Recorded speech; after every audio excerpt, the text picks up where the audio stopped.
The raspberry container cracked before the woman holding it noticed me. I caught the loose-bottom tray above the grocery store floor, saving every berry while the fluorescent lights hummed over the produce aisle. The woman's hand remained wrapped around the clear lid. Mine supported the tray from beneath, with a clean inch of plastic between our fingers. "The latch split," I said. "May I set this in your basket?" She looked up, and 16 years disappeared. Claire Parker had been a senior when I was a sophomore, the student council president who once stopped beside my library table to ask why I drew gears in the margins of my algebra book. She was 34 now, 2 years older than me, with the same wavy blonde hair and direct blue-gray eyes. Fatigue had added shadows beneath them, but not changed the way she studied a problem before answering. "Julian Foster?" Her recognition struck harder than the broken container. "You remember me. You repaired the library clock during lunch." Her mouth curved. "It ran 7 minutes fast for a week." 6 minutes. The custodian reset it before I finished calibrating the pendulum. "Still defending your work after all these years." I placed the berries in her basket. Around them sat black coffee, aspirin, folders of legal tabs, and food chosen by someone who had forgotten meals required more than cereal. Her phone vibrated. The screen showed Adrian Bennett, Estate Advisory Board. Claire silenced it, but her shoulders did not relax. "I heard about your father," I said. "I'm sorry." Thank you." She moved the basket to her other arm. "I came back to settle his estate and run the final auction through Parker Heritage. The firm has a $1.2 million debt covenant due on auction day, 2 weeks from now. If the sale misses its minimum reserve, the lender can appoint a receiver and the board can transfer the remaining inventory to an outside liquidator." "Adrian's outside liquidator?" Claire's gaze sharpened. "You've been paying attention." Small towns made secrets short-lived. Adrian had spent months arguing that Parker Heritage needed professional intervention.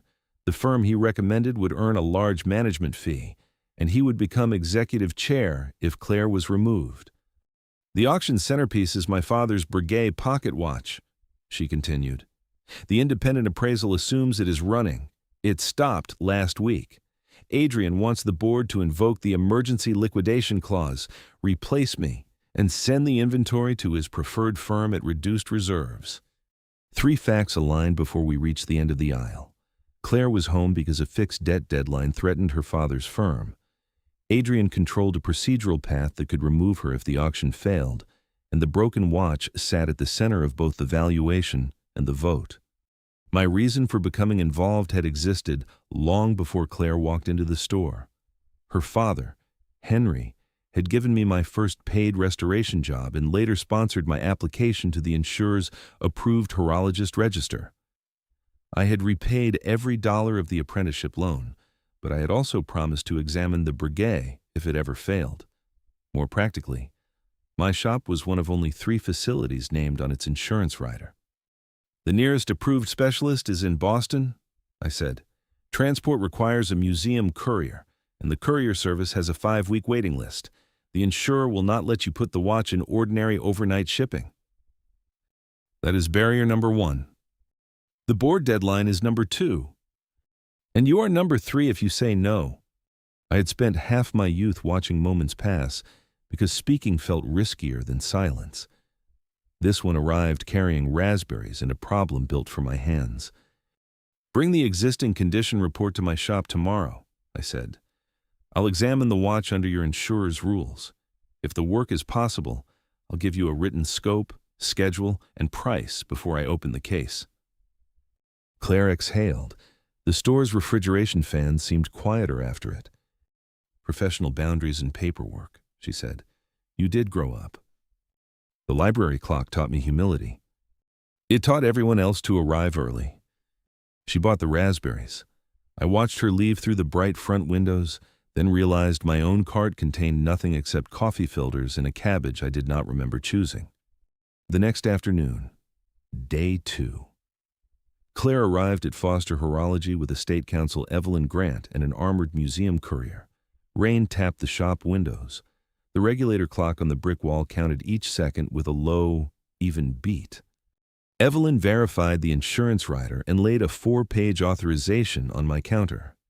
Claire remained the client and decision maker. I could inspect and restore the movement within the approved scope, photograph each stage, and communicate technical findings to Claire, Evelyn, and independent appraiser Naomi Reyes. Any material change required Claire's written approval. "Before we begin," I said, "do you want Evelyn present for the inspection?" "Yes." Claire set a mahogany box on the padded counter. "And I want to watch from the guest side of the bench, if that doesn't interfere."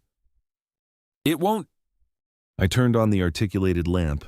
Claire opened the box herself. The Breguet lay against blue velvet, its gold hunter case engraved with a naval scene. A provenance card documented its sale to Claire's great-grandfather in 1928. Naomi's earlier condition report described stable dial enamel, intact repeater gongs, and acceptable wear to the movement. The report also recorded amplitude loss over 6 months, evidence that the failure had developed gradually rather than appearing from nowhere. I photographed the seals, then asked Claire for permission to release the case latch. "Proceed," she said. The back opened beneath my case knife.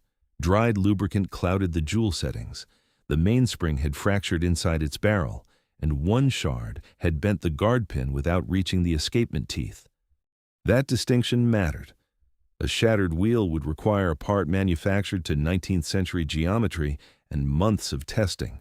A spring and guard pin could be replaced with documented, reversible work.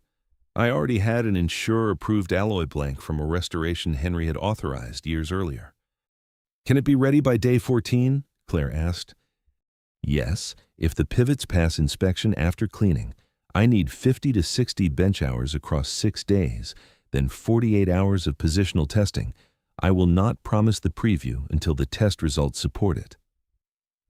Evelyn slid the authorization toward Claire. "The board cannot require you to use an unsafe shortcut. This contract gives us an auditable timeline." Claire read every line, changed the emergency contact clause, and initialed the alteration. Then she signed. "What do you need from me?" she asked. "Access to Naomi, the original appraisal, and written notice of any board schedule change. I do not need your legal files unless you decide they affect the condition history." She signed the deposit authorization. "You have the job." The practical commitment came first. Whatever old feeling waited beneath it would have to respect the same boundary. Miles Cooper arrived from the cafe next door, carrying a tray with 3 coffees and a paper bag. "I saw the courier," he said. Either Julian finally bought a watch worth more than his truck, or someone important came to visit. Claire turned. "Miles?" He nearly dropped the tray. "Claire Parker, the woman who defeated me in the 11th grade debate final. You argued that school lunches were already nutritionally complete. I was young and easily influenced by pizza." Miles set a coffee beside each of us and pulled a raspberry pastry from the bag. Claire laughed, and the regulator clock ticked through the space where the day's strain had been. "You two remember everything," I said. "Not everything," Claire replied. "I forgot Julian could make a grocery store rescue look like a mechanical demonstration." The restoration began on day 3. Each morning, I photographed the movement before touching it. I separated bridges, wheels, screws, levers, and springs into numbered compartments tied to the condition report. Under the loop, old oil looked like amber frost. The ultrasonic bath loosened it without erasing the marks left by the original maker. Claire spent her days at the estate with Evelyn and Naomi. At 6, she came to the shop carrying board notices instead of panic. She used the guest desk, where she organized the auction catalog and built a comparison table of 3 liquidation plans. On the first evening, the bent latch on her leather briefcase released, spilling appraisal copies across the floor. She knelt to collect them. I left my stool but stopped beside the case. "The latch is twisted," I said. "May I repair it while you work?" Claire tested the loose clasp. "Yes, add it to the invoice." "It is a 3-minute adjustment." "Then bill me for 3 minutes." "You really are an auction director." "And you really need practice accepting the value of your time." I carried the empty case to my secondary bench. 3 measured taps over a steel block returned the brass tongue to alignment. When the latch closed with a clean click, Claire looked up from her papers. "That sound may be better than applause," she said. "Applause is terrible for concentration."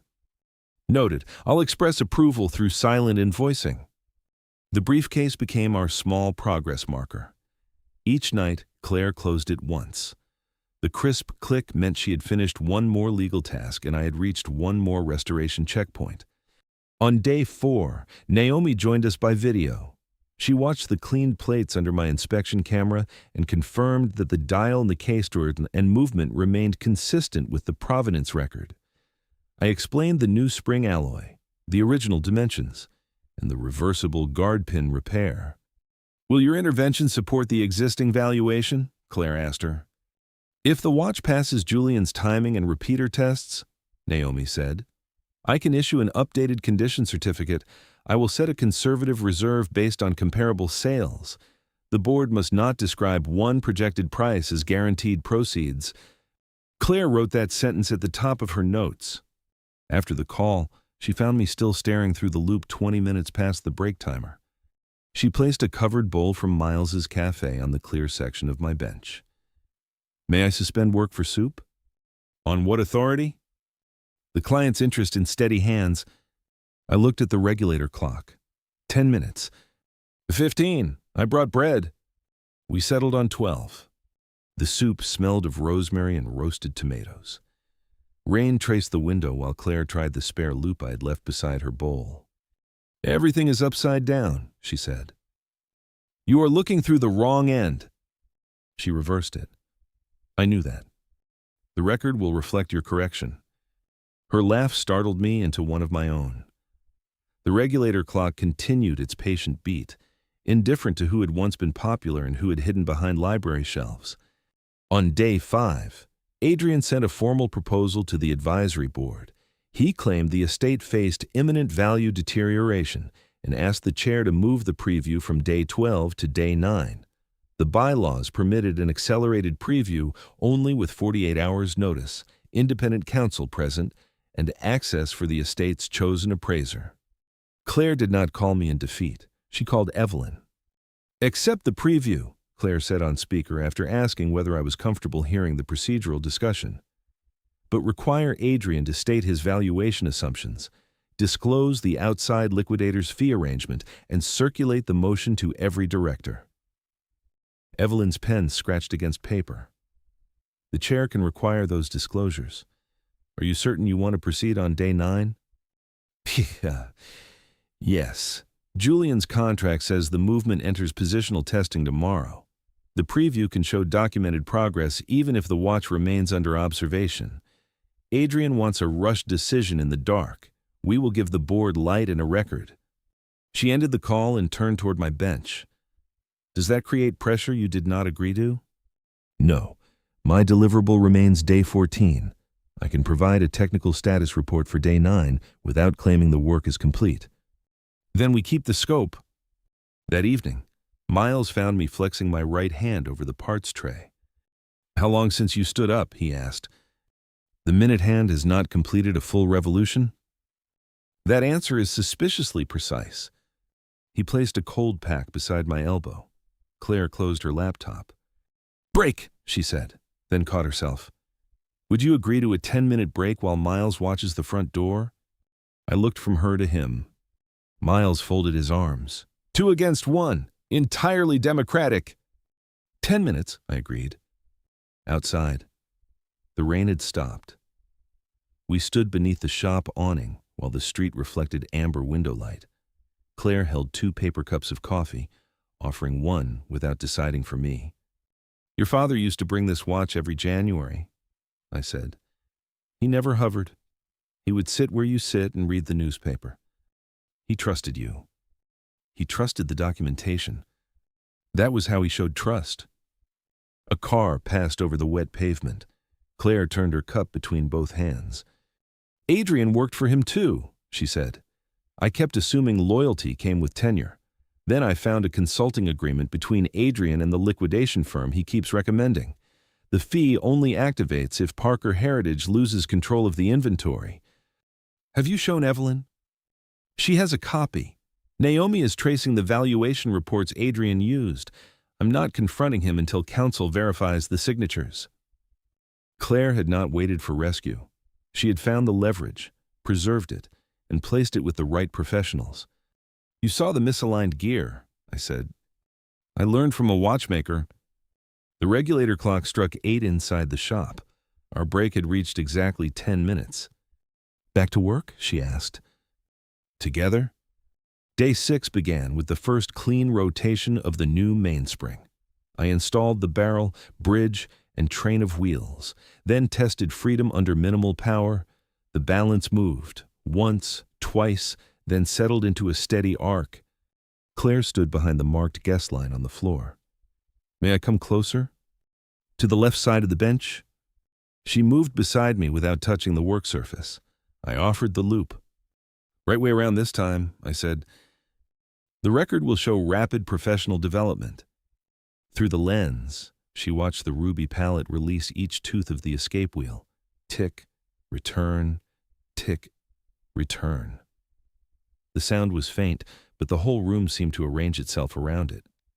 That is the first heartbeat, I said. Claire lowered the loop. Her eyes shone beneath the bench light, yet her hands stayed steady. May I hug you? She asked. The question gave me room to answer rather than assume. Yes. She wrapped her arms around my shoulders for one brief, warm moment.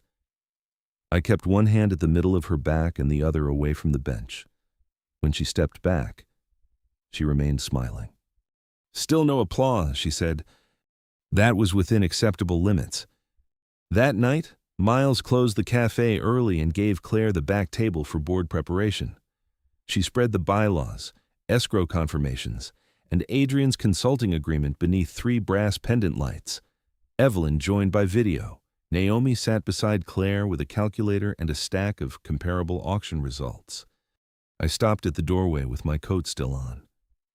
Do you want another set of ears? Or is this privileged work? Evelyn answered first. Legal strategy remains with us. Claire can decide whether you hear the public presentation. Claire pulled out the empty chair beside Miles. Stay for the presentation. If I drift into watch terminology that the board will not understand, stop me. She began without notes. The debt covenant appeared on one page, current escrow deposits on the next, and Naomi's conservative valuation range on the third. Claire explained why a fire sale would reduce recovery, why Adrian's undisclosed fee created a conflict, and why the board could preserve value without pretending the auction result was guaranteed. At the final slide, I raised one finger. You called the Breguet fully restored. Claire looked toward Naomi. Too early? Until positional testing finishes, Naomi said. Call it operational under documented observation. Claire changed the phrase immediately. That is why specialists stay in their lanes. Miles returned from the kitchen with 4 grilled cheese sandwiches cut into precise triangles. And this is why cafe owners ignore lanes completely. Evelyn lifted her coffee toward the camera. One more issue. Adrian may accuse Claire of using her personal relationship with Julian to inflate the condition report. The room went quiet except for the refrigerator compressor. There is no personal relationship yet, Claire said. Julian's invoice uses his published rate. Naomi independently reviews his logs. The insurer approved the scope, and the courier controls transport.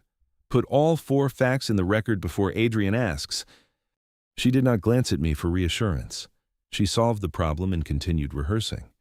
After Evelyn ended the call, Miles carried the empty plates away. Claire closed her laptop with the repaired briefcase latch clicking beside it. Was it understandable? She asked. Yes, you made the process stronger than the promise. My father used to say a reserve price is a plan, not a prophecy. He also said never trust a man who refuses an itemized invoice. Claire smiled. He would have liked this version of you. The pendant lights reflected in the dark cafe windows. My first impulse was to argue. Instead, I took the compliment as carefully as I would lift a balance bridge. Thank you, I said. The watch spent the next 48 hours on a timing machine in 6 positions. I recorded amplitude, rate, and beat error every 4 hours. Miles covered the shop counter during the morning check so I could sleep in 2 scheduled blocks. Claire stopped bringing aspirin and began arriving with actual dinners.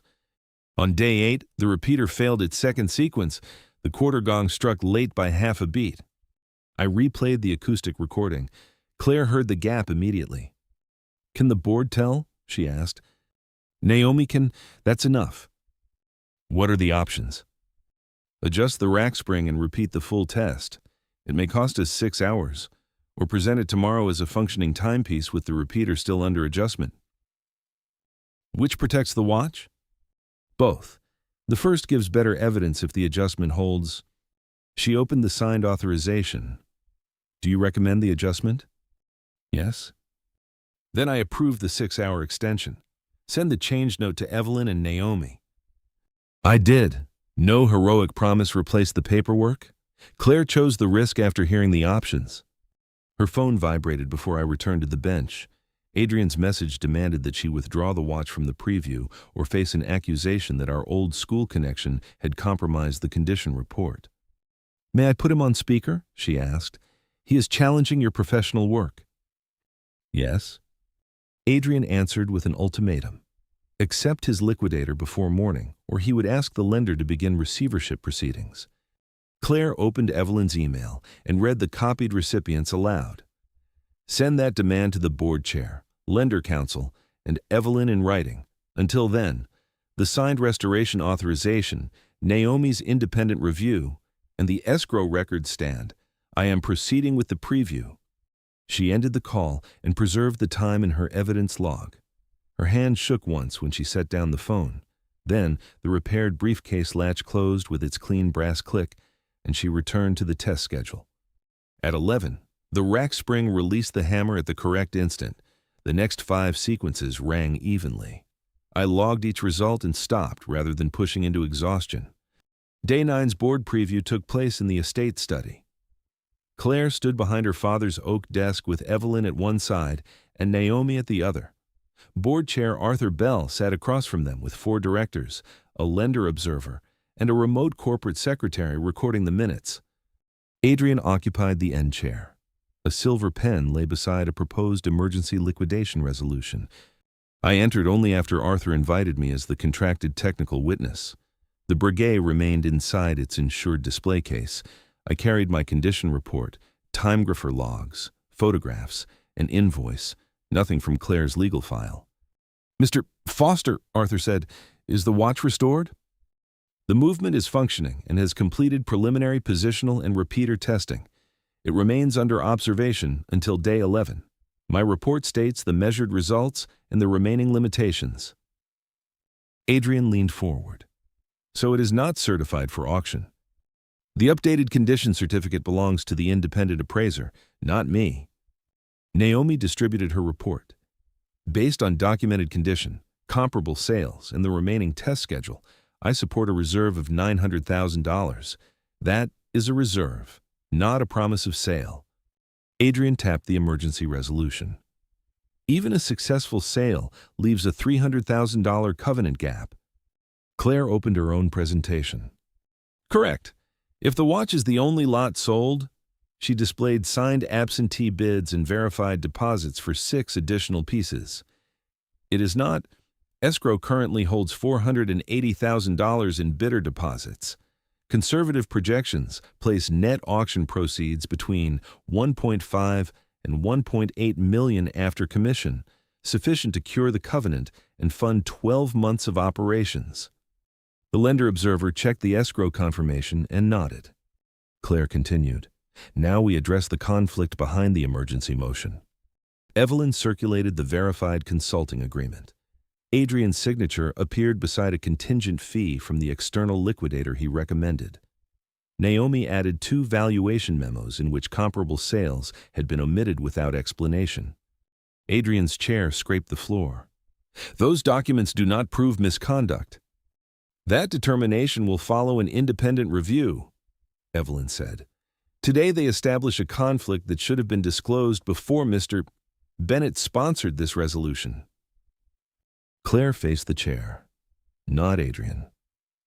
I request that the board reject emergency liquidation, preserve all related communications, and suspend Adrian's advisory authority pending outside counsel's investigation. I also request written approval to proceed with the Day 14 auction under Naomi's reserves.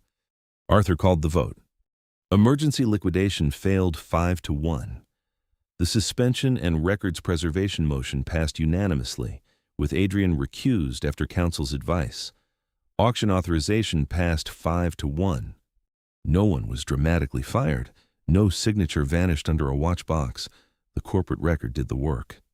Arthur asked me to demonstrate the mechanism. Claire removed the watch from the display case while Naomi observed. She wound it to the documented limit, checked the seconds hand, then engaged the repeater. The first tone rang clear against the wood-paneled walls. A lower tone followed for the quarter. Every strike landed in sequence. The regulator clock had taught me that precision rarely sounded dramatic. In that room, it sounded like a door unlocking. Claire returned the watch to its case. The technical work is Julian's, she said. The governance response is mine. Both are now documented. She did not need me to speak for her. She had invited me to authenticate the one part only I could authenticate. Outside the study, I handed Claire my final preview invoice. She read the total before folding it. You billed every hour, she said. A demanding client corrected my habits. Good. I intend to remain demanding. Professionally? Her smile slowed. For the next 5 days, yes. We left the implication there. The watch still required its final certificate, the auction still had to occur, and neither of us needed romance tied to a professional outcome. On day 11, the Breguet completed positional testing within the tolerances stated in Naomi's report. She issued the updated condition certificate after reviewing my logs in person. The insured courier transported the watch to the estate under dual signatures. I watched the mahogany box leave my shop and resisted the urge to follow it. Miles leaned on the empty counter. You could attend the auction as a guest. I have the town clock inspection at 7 in the morning. The auction starts at 6 in the evening. I have paperwork. You have fear wearing a shop apron. I looked toward the guest chair where Claire had spent 6 evenings. Miles set 2 tickets on the counter. She left one for me and one for you. She also said no obligation. The regulator clock ticked while I considered every quiet moment I had once allowed to close without speaking. Will you cover the last hour? I asked. Miles smiled. Already scheduled. Day 14 arrived clear and cold. The estate auction proceeded under Evelyn's oversight, with bidder funds verified through escrow and Naomi available for condition questions. Arthur attended for the advisory board. Outside counsel had begun reviewing Adrian's emails and valuation instructions. His authority remained suspended. The Breguet opened the evening at its $900,000 reserve. A private collector raised the bid once. A museum foundation representative answered. The increments narrowed, then climbed beyond the upper comparable range. Claire stood beside the auctioneer, never touching the podium or signaling impatience. When the museum foundation won at one point $26 million, applause rolled through the gallery. The sale did not solve every problem by magic. The buyer's deposit moved into escrow. Final settlement would occur after title verification and a 7-day funds clearance period.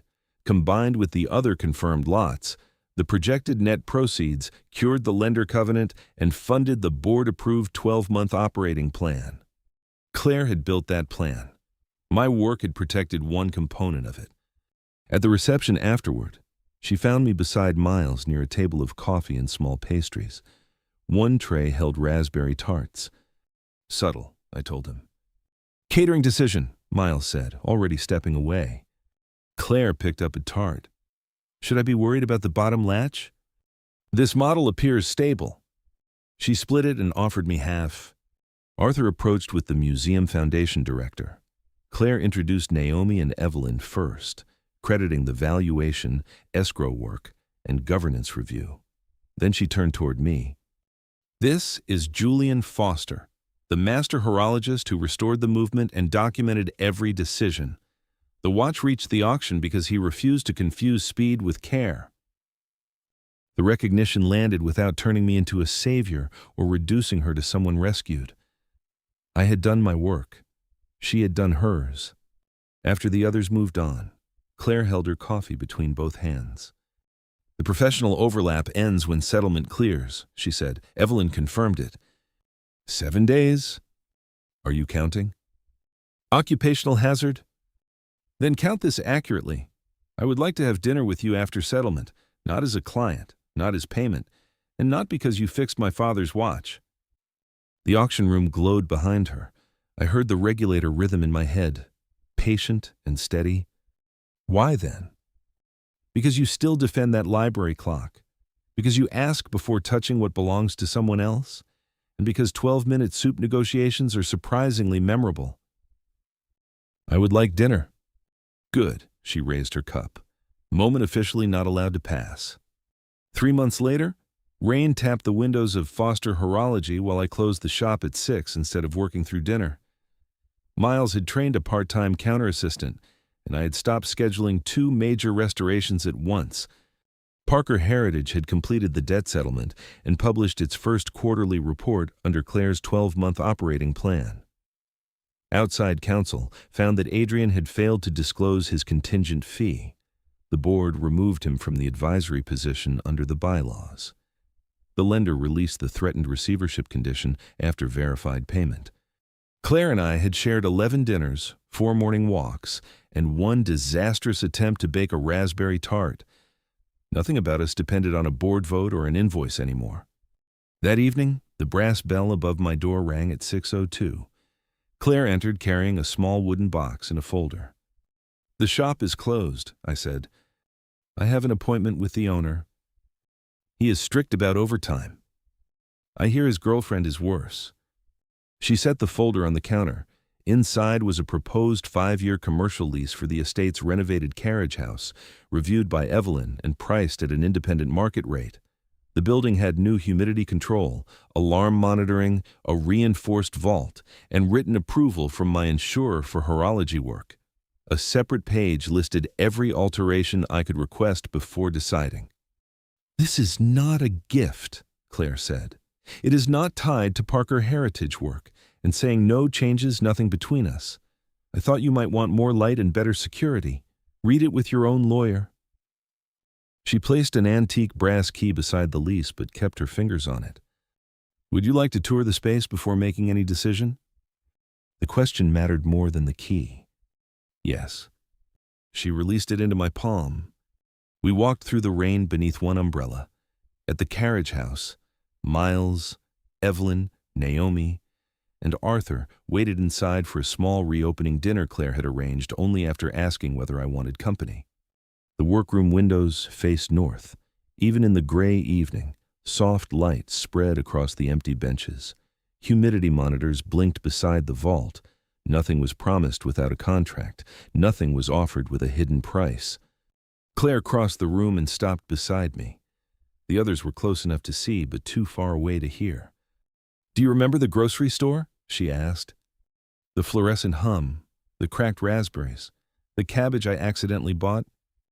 You caught the tray before I noticed it was breaking. You chose what happened next." She turned toward our friends and slipped her hand into mine. "For anyone still confused," she said, smiling, "Julian is my partner. Personally, the lease remains strictly commercial." Miles lifted a raspberry tart. I prepared visual aids. Laughter filled the carriage house. Claire squeezed my hand once, and the regulator clock I had brought for the tour began its low, familiar ticking from the temporary bench. 16 years earlier, I'd watched her walk out of a library and told myself silence was safer. This time, I'd spoken, asked, waited, and listened. Claire had met me at every step by choice. The brass key warmed inside my palm while the clock kept steady time. The end. Closing thoughts. Core lesson competence matters most when it is paired with patience, honest process, and respect for another person's choices. Green flag, Julian asks before acting, while Claire controls her legal, financial, and professional decisions. Their relationship begins only after the restoration contract is complete. Like and subscribe. If you enjoyed this wholesome romance, please like and subscribe. Would you have trusted Julian with the family watch and with a second chance at love?